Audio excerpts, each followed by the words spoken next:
नमस्कार। कभी सोचा है कि दिन रात में कैसे बदल जाता है या फिर गर्मियां आते आते सर्दियों में कैसे तब्दील हो जाती हैं?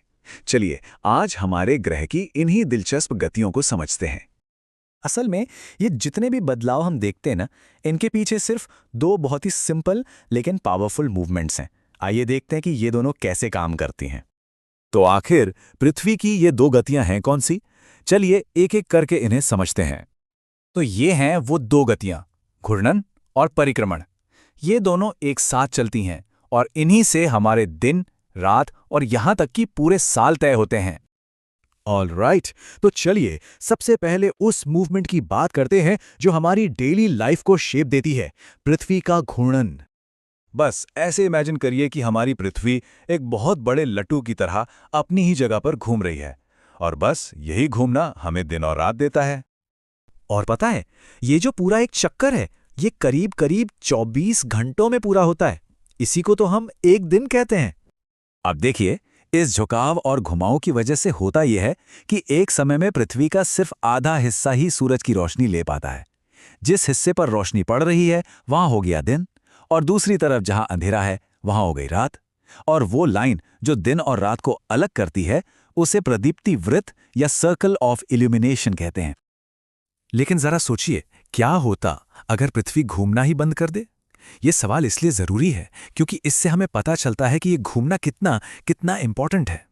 अगर ऐसा होता तो एक तरफ हमेशा झुलसा देने वाली गर्मी होती और दूसरी तरफ हमेशा के लिए जमा देने वाली ठंड और अंधेरा। मतलब लाइफ तो पॉसिबल ही नहीं होती। तो ये घूमना ही है जो टेम्परेचर को बैलेंस करता है और दिन रात का साइकिल बनाता है, जिससे लाइफ एग्जिस्ट कर पाती है। दो डे नाइट का साइकिल तो समझ आ गया। अब जरा बड़े पिक्चर को देखते हैं, मतलब हमारा ईयरली साइकिल, और ये समझते हैं कि मौसम कैसे बदलते हैं। तो ये है हमारी दूसरी मेन मूवमेंट, परिक्रमण, मतलब पृथ्वी की सूरज के चारों ओर की सालाना यात्रा। और ये जो एक पूरा चक्कर है ना सूरज के चारों ओर, इसे पूरा करने में पृथ्वी को लगते हैं 365 और एक चौथाई दिन। जी हाँ, 365 हाफ दिन। और इसीलिए हमारा एक साल इतना लंबा होता है। पर सवाल यह है कि उस एक्स्ट्रा चौथाई दिन का क्या होता है? यहीं पर लीप ईयर का कॉन्सेप्ट आता है। होता यह है कि हम हर साल के 6 घंटे, मतलब चौथाई दिन, बचा लेते हैं। 4 साल बाद ये जुड़कर बन जाते हैं पूरे 24 घंटे, यानी एक पूरा दिन। और बस इसी एक्स्ट्रा दिन को हम हर चौथे साल फरवरी में जोड़ देते हैं, जिससे हमारा कैलेंडर पृथ्वी की ऑर्बिट के साथ एकदम सिंक में रहता है। तो ठीक है, साल कैसे बनता है ये तो समझ लिया, पर मौसम क्यों बदलते हैं? गर्मी, सर्दी, ये सब क्यों होता है?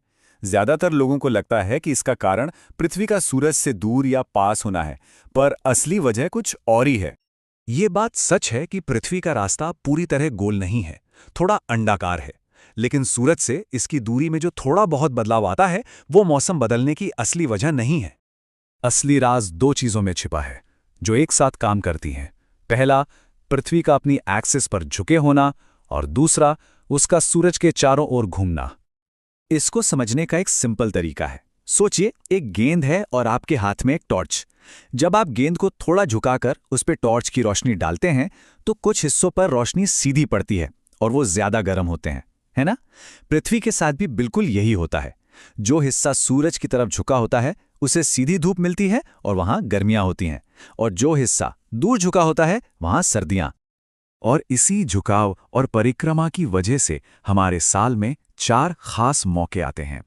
इन्हें कहते हैं अयनांत और विषुव, या सॉल्स्टिसेस एंड इक्विनॉक्सेस।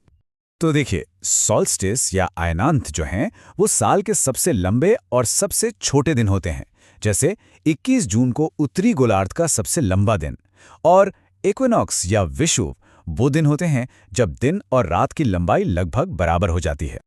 और इसका एक बहुत ही मजेदार रियल वर्ल्ड एग्जाम्पल है।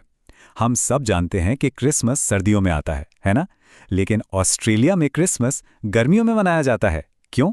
क्योंकि जब हमारे यहाँ, मतलब उत्तरी गोलार्ध में सर्दियां होती हैं, तब दक्षिणी गोलार्ध सूरज की तरफ झुका होता है और वहां गर्मियां चल रही होती हैं। तो देखा कैसे ये ब्रह्मांड की घड़ी, ये कॉस्मिक क्लॉकवर्क हमारे दिन, रात और मौसम को कंट्रोल करती है। पर जरा सोचिए, क्या होगा अगर इसकी ये रिदम, इसकी ये लय कभी बदल जाए? ये एक ऐसा सवाल है जो हमें ये एहसास दिलाता है कि हमारा ग्रह कितने नाजुक, कितने परफेक्ट बैलेंस पर टिका हुआ है।